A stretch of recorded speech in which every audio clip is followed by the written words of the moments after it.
Hi, my name's Dustin Atwood. I'm a master certified automotive technician I've been master certified at least 15 years. I've been in the automotive field probably a little over 20, probably getting close to 25 years.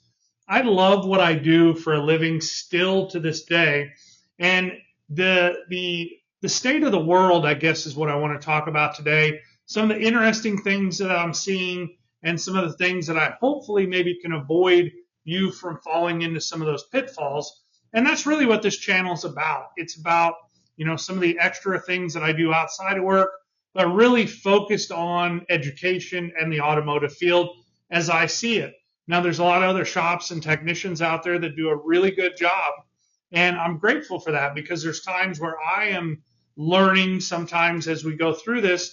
And I appreciate others that maybe have come before me, figured things out, and are not guarded on some of those trade secrets. And that's really what I want this channel to be about. A lot of the things that I share, at my home shop and some of the mostly reconditioning work that I do there, I'm able to use that as a kind of testing field, if you will. So as new things or old things come out in the industry, we are able to stay as a company, A1 Custom Car Care, up on what's going on. And that's probably the biggest thing that I see, not just in the automotive field, but in general, is folks are very, very hesitant to continue to evolve and move throughout whatever profession they're in.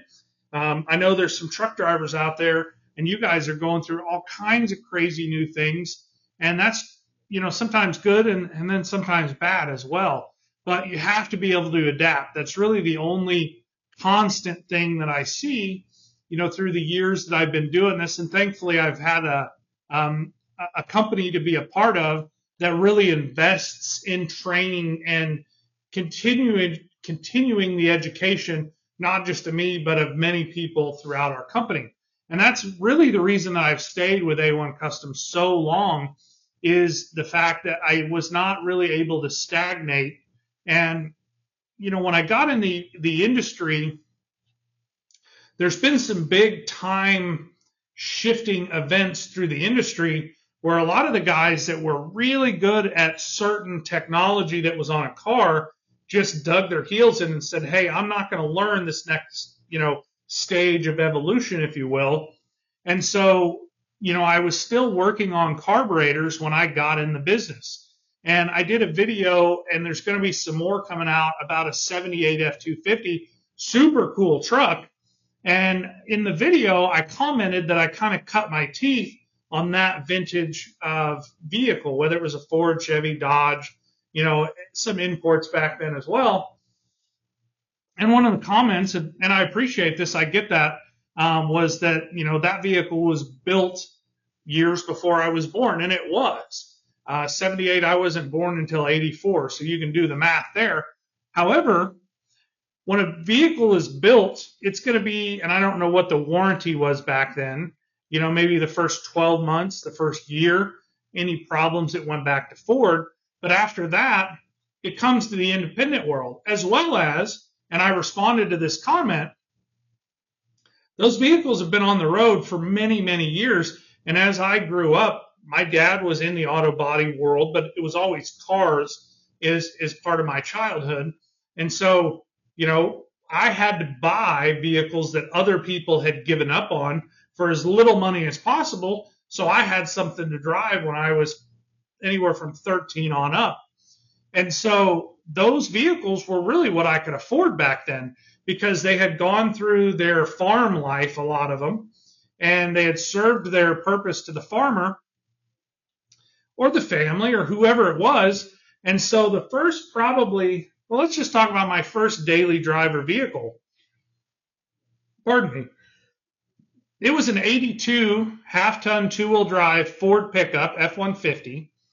It was carbureted just like that 78 model. I had a 77 model. I think it was an F-100.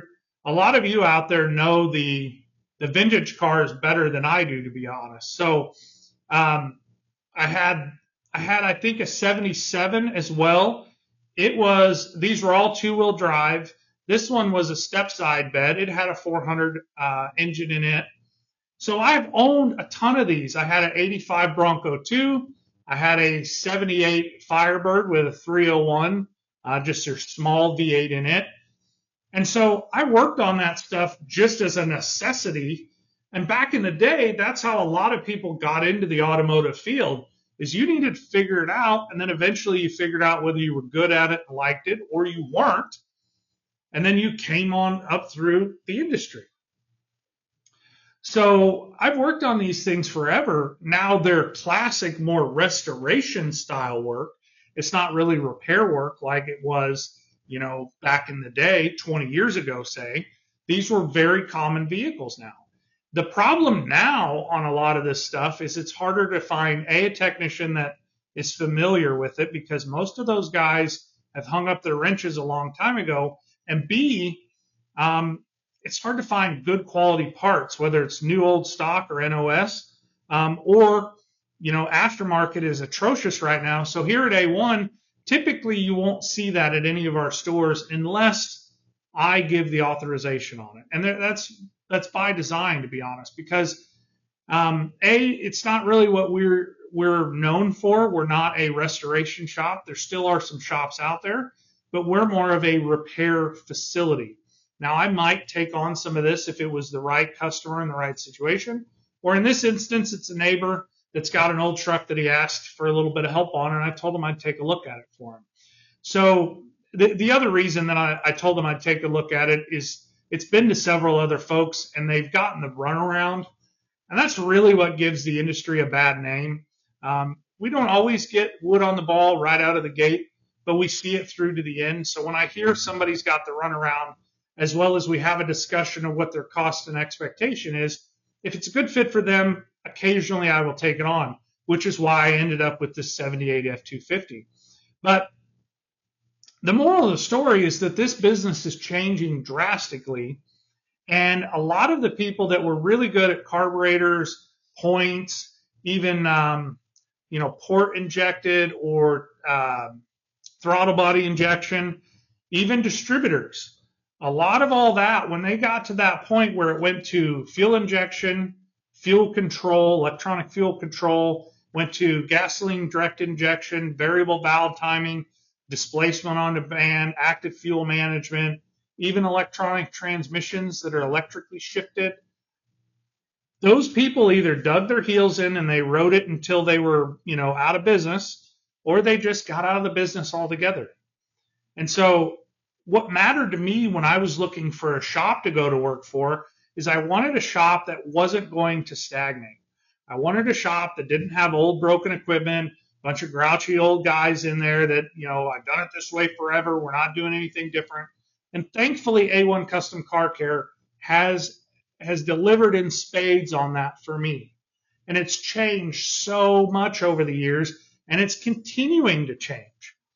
The days of being able to open up your hood and do work, identify parts, or even see and locate things that were familiar to you, those days are drastically fleeting away. I can remember when I was doing construction, we got a new 6.8 liter V10 Triton as a work truck. It was brand new. There's probably 30 guys that worked at this construction company, and I think only one of them could figure out where the spark plugs were. You'd open the hoods. Well, there was no distributor and spark plug wires anymore. There was individual coil packs that sit on top of the spark plugs. Now I'm going back about 20, 25 years now, but today that's normal. Back then it wasn't. That was a pretty new technology out there, and they've really refined it to be a pretty robust technology. So, getting and shifting along with the industry, as well as, even the social media world now, it's something I've had to adapt to. I didn't have a clue how to make a podcast, a video, let alone you guys see the lack of editing that I do here on the channel. I try and keep it as real and candid as possible, and I try and put out as concise of useful information as possible. I know I'm not the only one scrolling on the internet and finding content that's valuable, but sometimes you find a lot of bad content or content that isn't relevant or accurate. And you find just a lot of cat videos. And if you're a cat person, more power to you. You find things that don't really add value for your time of scrolling and scrolling on the internet.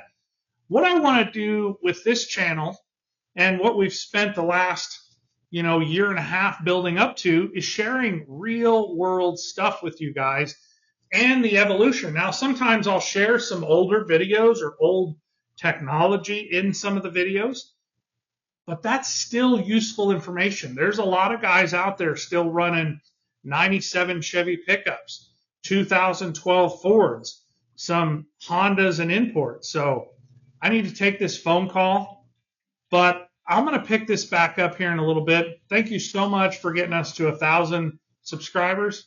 We'll see you on the next video.